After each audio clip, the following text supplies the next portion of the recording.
Hey guys, we're back for round two against Pennywise, and our 7 on the draw is a one-lander, so it's a free mulligan. And this is got a lot of 2 drops in it, so we're definitely going to mulligan again. And sure, I'm leave that one on top. It's always good when you start on the 5. Definitely going to take off this upkeep tick. Upkeep tick. Cycle Street Wraith. Alright, well, so far so good. Yep. Yep. Do you have another Street Wraith? Yep. Step links. Yep.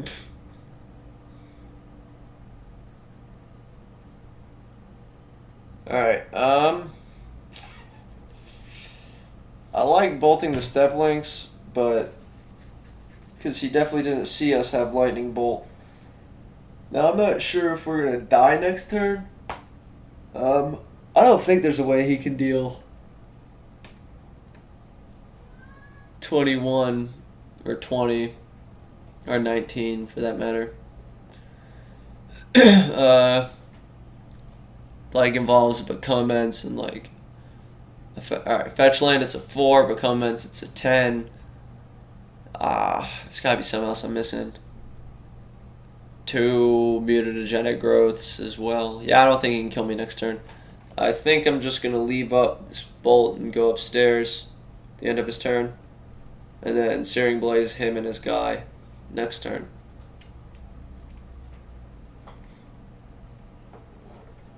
And if he does something that might be killing me, then we'll do something about it.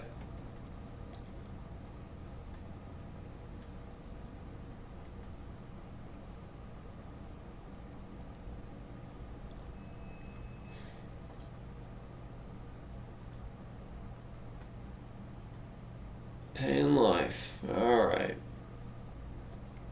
And it's fine. 4/5. Alright.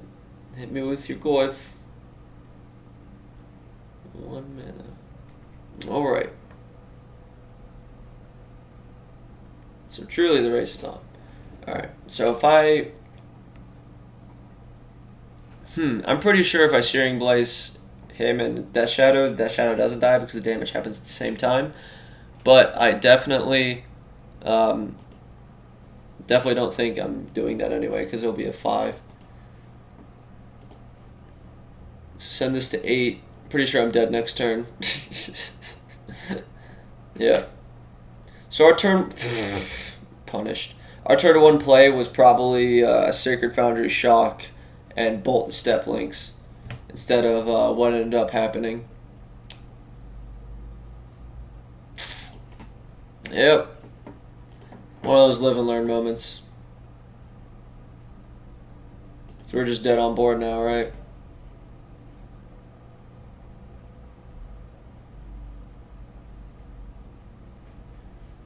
How big are you guys? They're gonna be 8/8? Yeah. Yeah, we just played that game terribly. Okay. So definitely the Helix, definitely the Paths, definitely the Molten Rains, definitely not these Goblin Guides because I'll never get in, definitely not these Grim Lawmancers, I'll never target a creature, and definitely not these Swift Spears, they'll never get in. Right. So you need to bring in 2 more cards. Dang. Alright, I guess we're on the play, so Goblin Guy can't be too terrible. Yeah. This is normally a great matchup for us. We just played like trash. I know, kitty.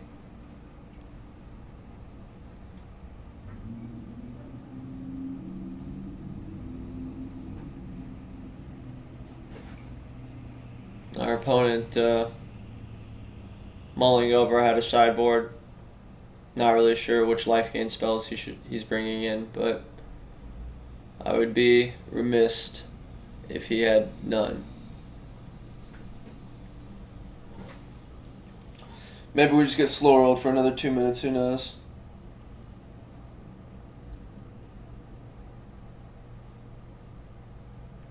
I guess guess just talk how this matchup normally plays out. We just they just pay a lot of life, and that's very congruous with our game plan of deal them a lot of direct damage.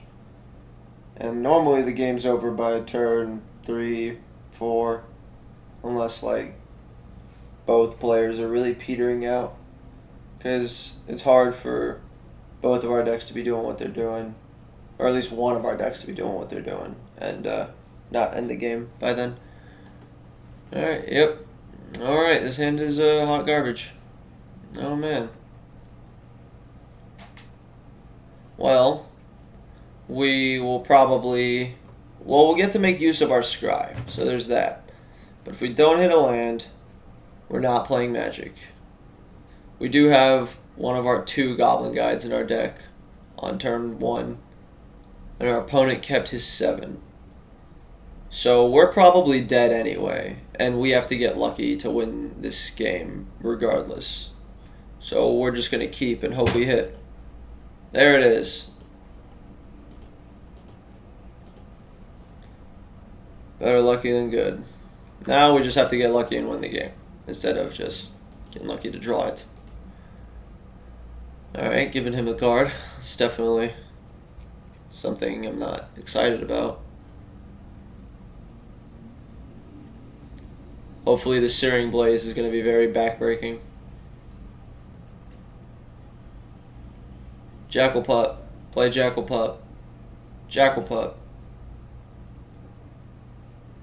Fire Drinker Satyr.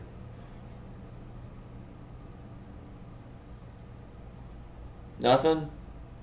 Just play a Shockland pass? Alright. Well, our guy is like 99% getting bolted or pathed. Or if it gets in for damage, you know, it's gift from whichever god. Alright, give him another card. Bolt. Checks out. Our opponent with 8 cards to our 4, 9 cards to our 4. A little bit more than twice as many cards in hand as we do in the aggro mirror. But it's fine, because he's down 5 life. Right?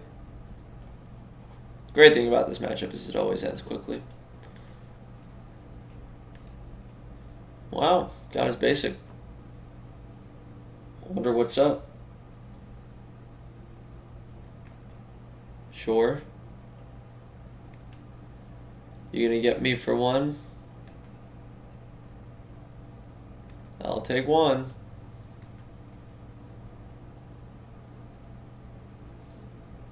Cat. Got it. So we're definitely going to have to fetch shock here because we have these white spells in hand. But we're going to make use of the Searing Blaze. We're going to kill the thing that's going to deal us a lot of damage instead of the thing that he has to cast a bunch of spells to deal us damage. The least work per damage output. Well, and uncastable. Those are always good to draw.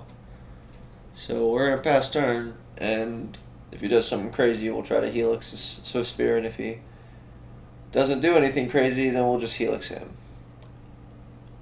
By crazy, I mean try to present lethal.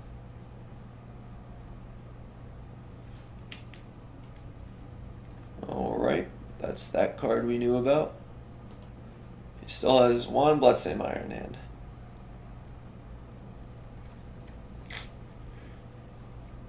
Yeah, just let him take a card. Because, like, he'll probably take a Helix. So, like, what we're going to do, Helix him. So he's going to take our Helix anyway. So we're going to give him, like, the least amount of information as possible by making him think that there's a chance in some hell we might cast this bolt. Play our F3 a bunch, just to make sure.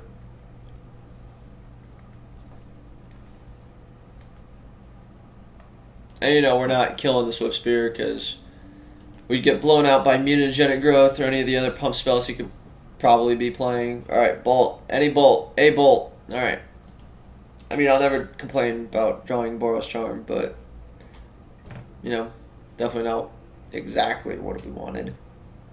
Unless he pays 2 life. Then it's exactly what we want. He just scooped. Alright. Sure. I definitely thought I was ahead, but by no means believed myself to be locked.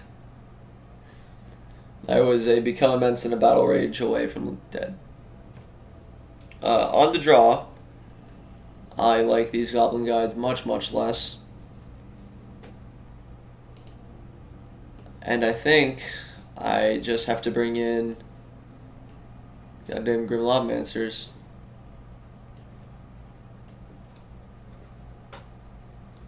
He hasn't. Excuse me. Yeah, excuse me. He hasn't showed me any life gain, so these skull cracks might actually be blank. Um, but by any means, I do think there's still like a 2 mana deal 3, which might be a little bit better than a 3 mana deal 4 against him, because speed seems to be the pivotal axis of this matchup. I'm going to send this in and pray to get lucky again. You know, aggressively mulliganing, definitely this hand. I don't think there's any universe where I would keep this hand. Alright. Well, looks like we're just going to have to mull deep with every hand we play. Like, even if I wanted to keep this hand to, like, get lucky to win, like, we don't have a play on turn 1. And if we, like, top a land, which is what we need to do, we still wouldn't do anything on 1. So we're just going to throw this back. Thankfully, our opponent's also on 5. He mulled the 4, but I want to keep this. Because I don't think there's many 4s I would like. So it does look like we're going to have one of those matches where... Oh, definitely top. We're going to have one of those matches where both of our decks won't be turning gears. So this game might not exactly end by turn 4, but...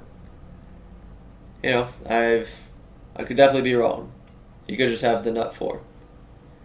He definitely doesn't have a not aggressive start. He wouldn't be doing what he's doing if he didn't have something. Alright, so probably our Searing Blaze.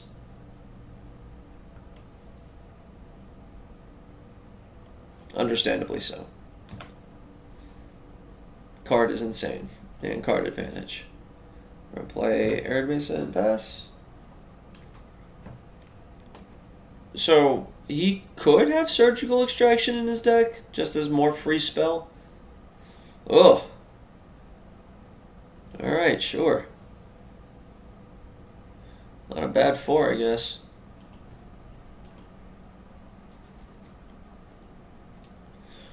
Yeah, he could have, like, Surgical Extraction in his deck, where he could Surgical, like, my Arid Mesa and rip the Arid Mesa out of my hand, but I don't think he brought it in or left it in. Better lucky than good. Every time. Still think I'd just Boros Charm him if he had a 3rd discard spell. Wildcat. Wild 1/1. Yep, just 4 up here. Up top. That's not what I wanted to do.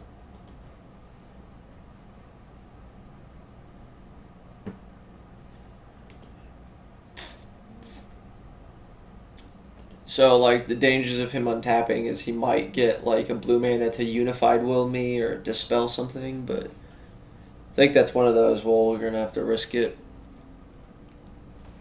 for the biscuit. Alright. I'll take 1. Molten Rain would be a pretty sweet draw. Would not be upset to draw Molten Rain. Alright.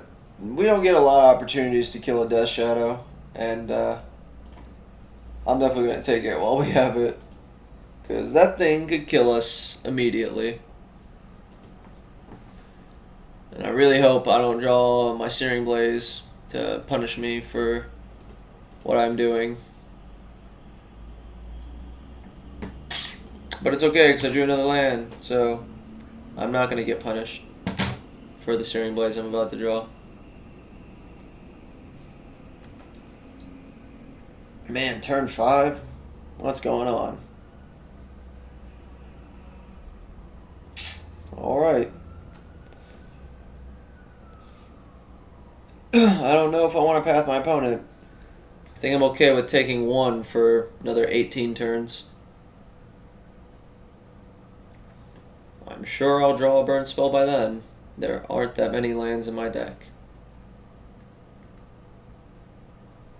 Well, there aren't 18 lands. There are a lot. I have 19 lands in my deck, but not right now. I've fetched and summoned. You guys know what I mean.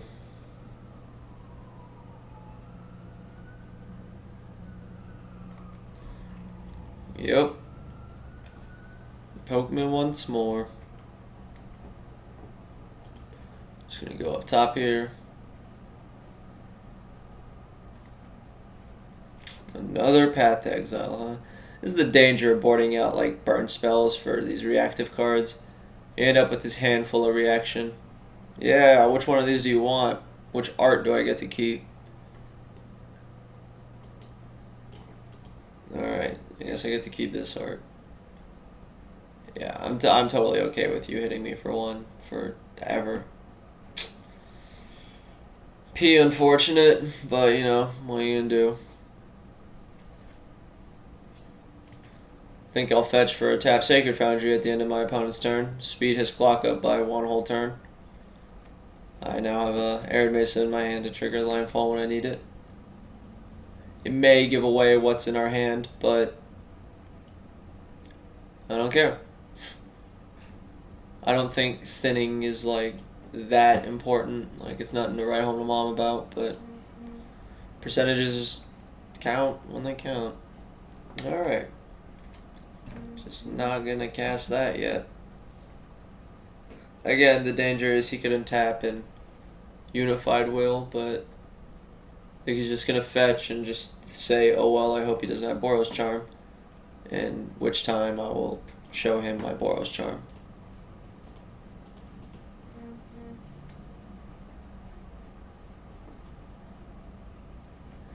Alright, I'll be back soon for round 3.